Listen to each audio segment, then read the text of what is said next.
What if your most cherished childhood cartoon wasn't quite as innocent as it seemed? Hmm. Welcome, curious minds, to another unique deep dive from the Urban Herald team. Here at the Urban Herald, our mission really is to take a whole stack of compelling sources, articles, cutting-edge research, our own notes too, and, well, meticulously pull out the most important bits of knowledge and insight. Yeah, we do the digging so you don't have to. Exactly.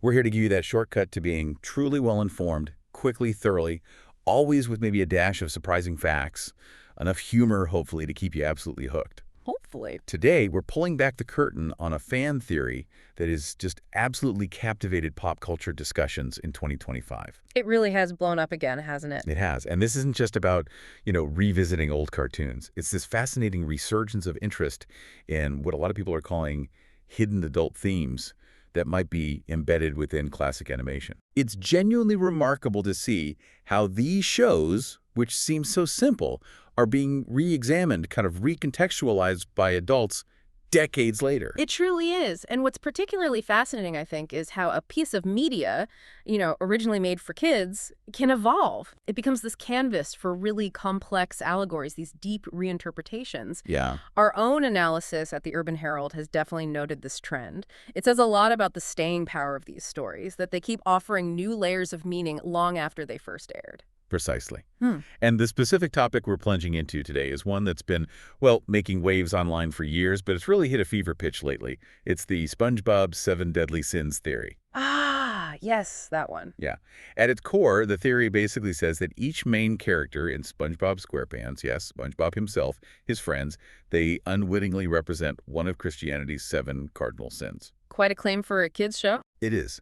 So our mission today, as part of the Urban Herald team, is to really comprehensively analyze how characters like Mr. Krabs, Plankton, Patrick, all of them, might embody humanity's, well, most destructive impulses, revealing, as the theory suggests, these surprising hidden depths in what many of us just thought was a simple, fun kids show. And this deep dive, it draws from the Urban Herald's recent feature on this, which really did meticulously compile a whole range of fan theories, some scholarly perspectives, and broader cultural insights, too. Right. We're looking at how a show loved by millions, kids and adults, can be viewed through this theoretical lens that just completely reframes its meaning.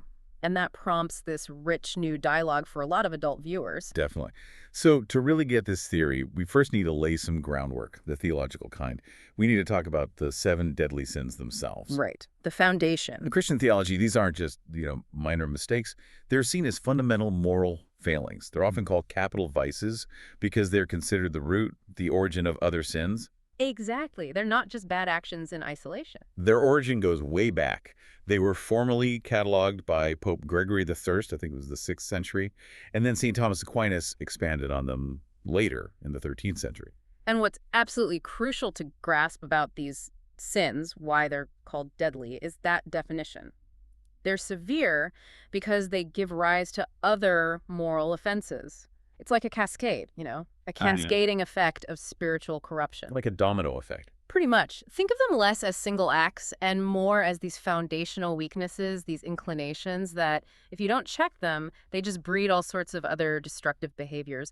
Early theologians categorized them to give a clear framework for moral instruction, basically. Yeah. Guide people away from these core temptations. That's a really important distinction. They're not just a list of don'ts. They're like a map of the human soul's potential pitfalls. So let's quickly define them because the meaning is key here. First, pride. Ah, pride, often called the root of all sins. Right. Excessive self-regard, arrogance, thinking you're better than everyone else, maybe even God, that kind of self-love that pushes out love for others. Then you've got greed.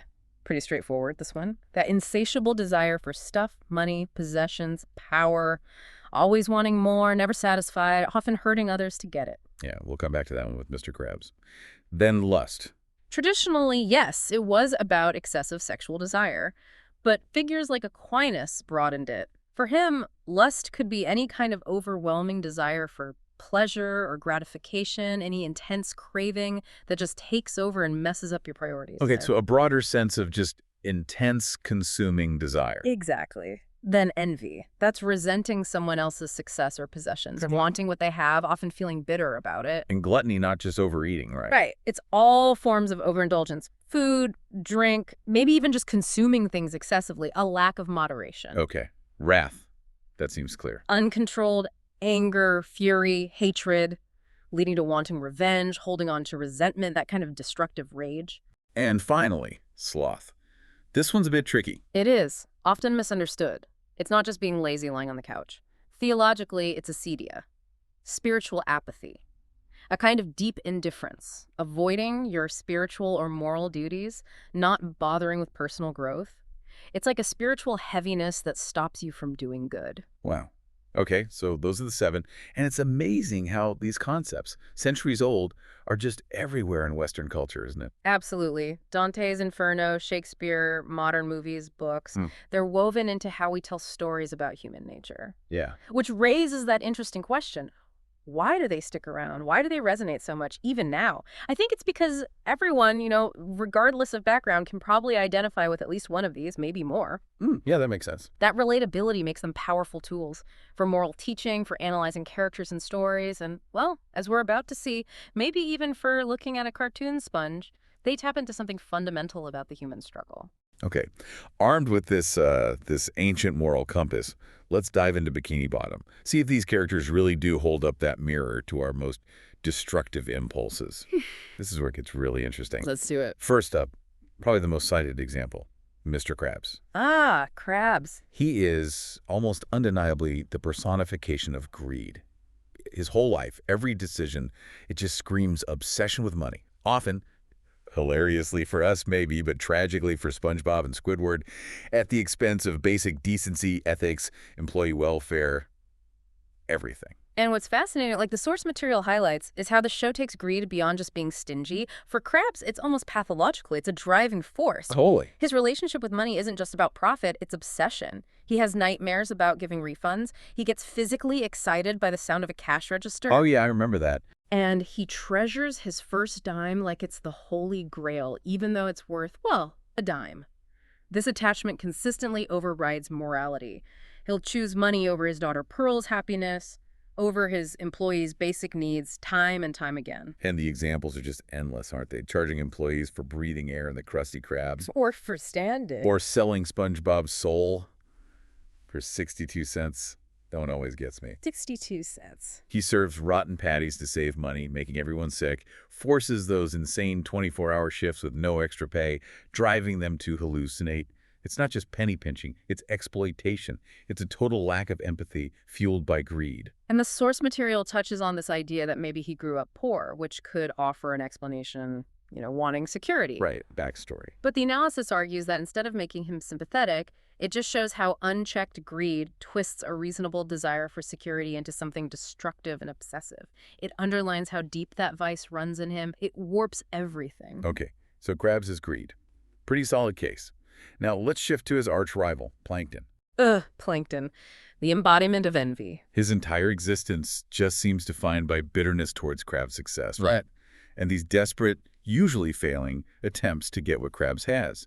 His envy is the engine of almost every plot involving him. Absolutely. And it's not just business rivalry. It's deeper. Plankton gets genuinely upset when anyone else succeeds at anything. He revels in others' failures. Yeah, pure schadenfreude. Exactly. And he always blames external factors for his own lack of success, never himself. Even his relationship with Karen, his computer wife. You could see that as envy-driven. She gives him this feeling of control, of intellectual superiority, maybe mirroring the success he craves but can't achieve himself. Interesting take on Karen. His envy is most obvious, though, in that relentless quest for the Krabby Patty formula. Decades. It's consumed his whole life. And his own restaurant, the Chum Bucket, is this constant reminder of his failure next to the Krusty Krab. But instead of trying something new, innovating, and he's a genius scientist, he could. He's just fixated on stealing Krabs' success. He thinks validation only comes from having what the other guy has, not from creating his own thing. Which leads to that question you raised earlier. Yeah. Is his envy actually driving him, or is it just trapping him? I think it's a cage. It feels like a self-imposed cage. It creates this cycle. He fails because of his envy-driven schemes, which makes him more envious and bitter, leading to more doomed schemes. He can't learn or adapt because he's stuck obsessing over Krabs. It's kind of tragic, really. Self-sabotage fueled by pure envy. Okay, moving on from envy, let's talk about Patrick Star. Patrick, our lovable starfish, and the theory pegs him as sloth. And it fits so well. It's almost funny. I mean, the source points out he literally won an award in the show for doing absolutely nothing for the longest time. Right. That sums it up perfectly. His sloth isn't just laziness. It's that deeper thing, acedia, a total rejection of effort, ambition, growth, responsibility. His inaction is almost an act of choice. You see it in his lifestyle.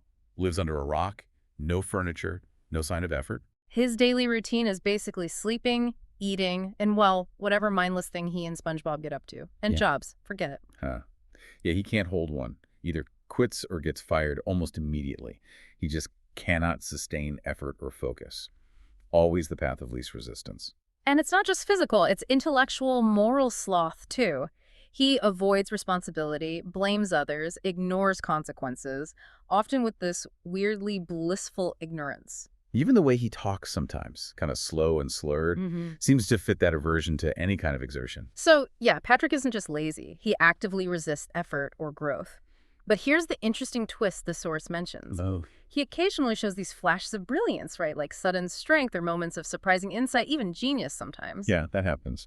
But instead of contradicting the sloth idea, the analysis suggests it actually emphasizes it. It shows potential that's just wasted. Yeah. Because he's fundamentally unwilling to apply effort, all that capability just lies dormant. It makes the sloth seem even more profound, like a commentary on wasted potential. Wow. Okay, that adds another layer. Now, for the complete opposite, maybe. Squidward tentacles. Ah, Squidward, the avatar of wrath. Perpetual anger, frustration, hostility, especially towards SpongeBob and Patrick. Yeah. Wrath just seems to seep out of him in every interaction. And you can see why, right? Dead-end job, thinks he's this great artist but isn't recognized, and he's stuck between those two characters. Yeah, his circumstances are frustrating. But instead of dealing with it constructively, he lets wrath take over his whole worldview. Everything is filtered through irritation and resentment. It's like his default setting. And it comes out in all sorts of ways. Snarky comments, passive aggression, sometimes just full-blown explosive fury. He sees insults where none are intended, interprets innocent fun as provocation. He's always primed for conflict. Even his clarinet playing, which should be his escape, often just frustrates him more because his ambition outweighs his talent, feeding the anger. It's like a self-fulfilling prophecy too, isn't it? His hostility pushes people away or gets negative reactions, which just confirms his cynical view and makes him angrier. Exactly. If we connect it back, his wrath isn't just about his situation. It's the lens he sees everything through. It stops him from connecting, from finding any real joy. He's trapped in this prison of rage and disappointment, and honestly, he kind of builds the walls himself. Okay, this is mapping pretty well so far. Yeah. Well, for the main character himself, SpongeBob SquarePants. The theory links him to lust. Which sounds weird at first, right? For SpongeBob. Definitely. Hmm. But it relies on that broader definition of lust we talked about, the intense, overwhelming, maybe even unhealthy desire or passion, not purely sexual. Right. An inordinate craving. And SpongeBob's lust, according to the theory, is this overwhelming need for approval, for friendship, for constant high-energy engagement with everything and everyone. You see it really clearly with Squidward, don't you?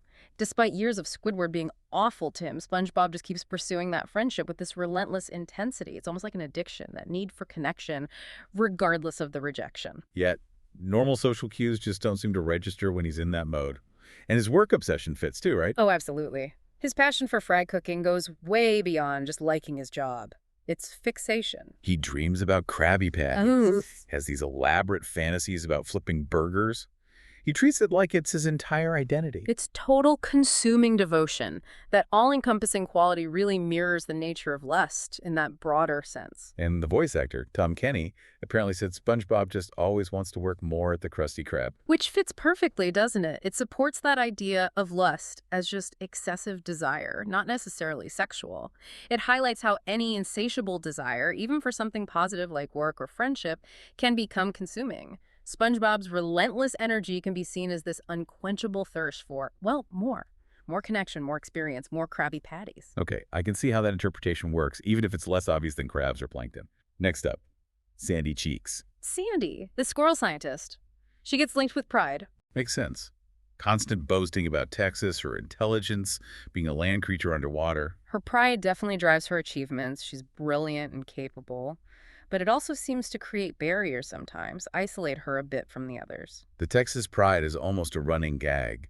always talking about how Texas is the best, dismissing underwater life sometimes. She even wrote songs about it. Yeah, that regional pride can tip into arrogance.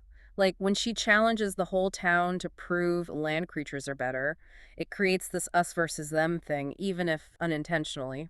And her intellectual pride is huge, too, always emphasizing her science credentials, her smarts, building complex gadgets, running experiments. She rarely misses a chance to show she knows more, which is often true.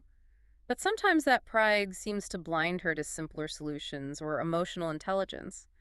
Her knowledge doesn't always help in Bikini Bottom's weird logic. And physical pride, too, right? The karate, the strength. Definitely. She positions herself as the capable, athletic one, often solves problems with force or skill, and again, she is skilled. But that underlying pride, that need to be seen as superior, can create distance. People might feel intimidated or looked down upon. It's subtle isolation, maybe. Okay, let's unpack this. Sandy's pride isn't just confidence. It's this consistent need to assert superiority, whether it's regional, intellectual, or physical. Seems like a fair assessment based on the theory. Yeah. Which leaves us with Gary. Gary the snail, SpongeBob's pet. He's pegged as gluttony. Which seems based mostly on his appetite, right? He's always hungry. Yeah, his meow basically just means feed me. His hunger seems endless. No amount of food is ever enough. His demands constantly interrupt things. He prioritizes eating over almost everything else. Remember when he ran away because SpongeBob forgot to feed him on time? Oh, yeah. That shows how central food is to his motivation, maybe to an excessive degree, fitting that gluttony idea of overindulgence. But here's where it gets really interesting, as the source notes. Gary is actually really complex for a pet snail. He is. He's super smart, loyal, seems to understand everything. Right. Sometimes he's the voice of reason. Exactly. He shows high intelligence, emotional depth, things that don't really fit neatly into just gluttony. So, while the eating gag is constant and fits the sin, Gary's full character complicates things. Right. It reflects that broader challenge. Can you really map these complex, multifaceted characters onto just one single sin each? Gary's a good example of where the theory might be more metaphorical, using him to illustrate gluttony, rather than saying that's all he is. That's a crucial point. So we've gone through the characters. Where did this whole theory even come from, and what does it mean that it's so popular? Well, it definitely didn't come from the creators or any official source. No, it bubbled up from the internet. Fan communities, Reddit, fan sites, YouTube. People started noticing these patterns, making the connections. It's a total grassroots thing, built up over years by fans sharing evidence and refining the idea. A collective interpretation. Yeah. And what did the creators say? Well, Mr. Lawrence, he voices Plankton and writes for the show. He did address it once. He acknowledged the characters have their traits, but said the connections might not be as concrete as pairing them with one of the 7 deadly sins. So basically, nice theory, but maybe not what we intended. Pretty much. It suggests it's more fan interpretation than deliberate design. And the creator, Stephen Hillenburg. He always maintained the show was just meant to be fun entertainment, not some deep allegory. His background was marine biology, education. He wanted engaging characters in a fun world. Not really theological symbolism. But the theory just won't die. Exactly. Right. Which shows how audience interpretation can take on a life of its own, right? Separate from whatever the creator intended. That gap between intent and reception is where things get really interesting in pop culture. So why is it so popular then? Well, I think a big part is that it adds this layer of perceived depth, Makes a kid's show feel more sophisticated. It lets adults engage with something nostalgic on a new intellectual level. Right. Justifies watching cartoons as a grown-up. Kind of. And it taps into that broader trend of audiences hunting for hidden meanings, for alternative readings and everything, especially things that cross generations like SpongeBob does. It's like we're co-creating the meaning now. Okay, let's unpack this a bit more then. The theory's compelling, it's popular, but it's not perfect, right? What are the real strengths and weaknesses? Well, the strength is definitely those really strong connections like Mr. Krabs and greed. Yeah, that one's hard to argue with. The evidence is just constant. Exactly. Plankton and envy, Patrick and sloth. For those core characters where the trait is their main defining feature, the theory feels very convincing. The pattern seems consistent across so many episodes. But what are the weaknesses? The biggest one is probably character complexity. A lot of these characters show traits of multiple sins. We mentioned Squidward. Is he wrath or envy? Maybe both. Or Sandy pride, sure, but maybe moments of wrath or gluttony too. Right. Trying to force them into just one box feels like an oversimplification. Real people and good characters are usually more nuanced than that. And they sometimes change or show other sides, don't they? Yeah. Character development. That's the other thing. Even in a cartoon, characters aren't always static. Mr. Krabs does show real love for Pearl sometimes, overriding his greed. Patrick does have moments of wisdom that defy his sloth. Those moments contradict the idea that they're just fixed symbols of a single sin. Exactly. It argues against seeing them as purely allegorical. They feel more like characters who have flaws rather than characters who are flaws. And then there's the whole context thing. Applying a Christian theological framework to a modern secular cartoon. Does that really fit? That's a valid question. Is it providing real insight into the show or just imposing an external structure onto it because it kind of fits? It might be more about the framework than about SpongeBob itself. Which raises that other point. Does focusing only on the deadly sins make us overlook the good stuff? I think it can. The theory naturally focuses on the negative, but the show also has messages about friendship, optimism, community, SpongeBob's relentless positivity, Sandy's smarts, even Squidward wanting to be an artist. Those are admirable qualities the sin framework doesn't really capture. Right. It might reduce these rich, funny characters to just symbols of bad things, Yes. missing the bigger picture. Precisely. Does overinterpreting risk simplifying them too much? So, if not the 7 deadly sins, are there other theories people use to explain these characters? Oh yeah, plenty. There's the mental illness theory, SpongeBob as ADHD, Squidward as depression, Patrick having cognitive issues. I've heard that one. Yeah, but the source material notes these often lack real textual evidence in the show. It might be more about adults projecting modern psychological labels onto them. Okay, what else? There's one comparing them to Commedia dell'arte stock characters, like the miser crabs, the Yeah. braggarts, maybe Sandy, the fool, Patrick. This focuses on their comedic roles and archetypes, which might explain the show's humor and structure better than theology does. That makes sense, given how trope-heavy the comedy can be. There's also a psychological reading focused on workplace stress and social dynamics. The characters as different reactions to bad jobs, annoying neighbors, community life, which fits the show's themes without needing the religious angle. And wasn't there a really dark one about nuclear testing? Yes. The Bikini Atoll theory. That the characters are mutations from atomic tests. It tries to explain why they're talking sea creatures, but it's pretty speculative and doesn't have much support in the actual show content, more of a creepy interpretation. So, lots of ways to read it. Critics of the sins theory sometimes argue its popularity is just about adults wanting to find depth in kids' stuff, right? Driven by nostalgia more than real evidence. That's definitely a criticism. That it's more of an intellectual game, a fun puzzle. Can we make this fit? Rather than uncovering something the creators actually put there. It's part of that whole cartoon theory debate online. And what's fascinating here, like you said, is how that debate shows the power of the audience. How we create meaning together regardless of original intent. Absolutely. It's a prime example of that dynamic between creator and audience in modern media. So what does this all mean for you, listening right now, and maybe for culture more broadly? This whole SpongeBob sins theory phenomenon, it reflects some bigger things happening. For sure. Like how entertainment now often targets multiple generations. Kids watch it, adults watch it or re-watch it, and adults look for ways to engage with it on their level. This theory gives them that hook. And social media just amplifies it. Totally. The internet turns these individual ideas into collective knowledge. Memes, videos, forums, they elevate a fan theory into something almost accepted as fact, or at least a dominant interpretation. It shows how digital communities shape how we understand pop culture. That search for Nickelodeon dark secrets or SpongeBob theories is still huge in 2025. It's a pattern. And people are even using it educationally. Yeah, some teachers actually use the characters to explain moral philosophy or theology, like Mr. Krabs is our case study for greed, which suggests it has some value as a teaching tool, whether it was intended that way or not, using familiar stories to discuss complex ideas. And maybe it reflects something deeper too, like an anxiety about moral education today. That's a really interesting point from the analysis. In a more secular world, are people unconsciously looking for moral lessons in entertainment, trying to find ethical frameworks in unexpected places, maybe because they feel traditional sources are lacking? It's like pop culture becomes the new classroom for morality. But does focusing so much on the sins maybe skew our view?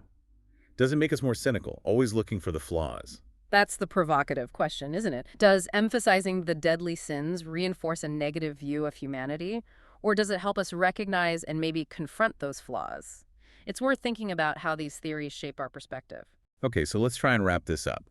This SpongeBob 7 Deadly Sins theory. It's a really fascinating example of audience engagement, isn't it? Taking simple fun and turning it into this complex moral allegory. Definitely. And while the evidence for it being intended by the creators is shaky, the theory sticks around because the connections for many characters feel so strong. Crab's greed, Plankton's envy, Patrick's sloth, Squidward's wrath, SpongeBob's intense lust for life, Sandy's pride, Gary's gluttony. You can point to episode after episode supporting those links. You absolutely can. But as we discussed, the characters are often more complex than just one sin. They show contradictions, hints of virtue. So the framework seems more like a useful metaphor, a lens to look through, rather than a literal perfect blueprint of the characters. Yeah, a tool rather than the absolute truth. And maybe it's a real value isn't about being perfectly accurate. Maybe it's about how it makes us engage more deeply. It pushes us to think about these familiar characters and these universal moral concepts in a new way. It turns watching cartoons into an active, analytical exercise. Sparks conversation, gets us thinking critically. Exactly. And maybe the most intriguing part is what it says about us, about our culture now, our relationship with morality, with entertainment. Are we looking for ethical guidance in cartoons because we're not finding it elsewhere? Whether you buy the theory completely, think it's just a fun interpretation, or maybe even find it a bit silly, you can't deny its impact on how people talk about SpongeBob now. Absolutely. These characters from Bikini Bottom, they've somehow become symbols of these big human struggles. And maybe that transformation from simple cartoon to moral symbol is the most fascinating part of this whole phenomenon. So the final question for you is, hmm what do you think? Does this theory really uncover hidden depths in these beloved characters offering real insights? Or is it just layering unnecessary complexity onto a show that was always meant to be simple, silly fun? Hmm. Something to ponder. Thank you for joining us here at the Urban Herald for this deep dive. We hope you'll keep exploring the world's hidden meanings with us.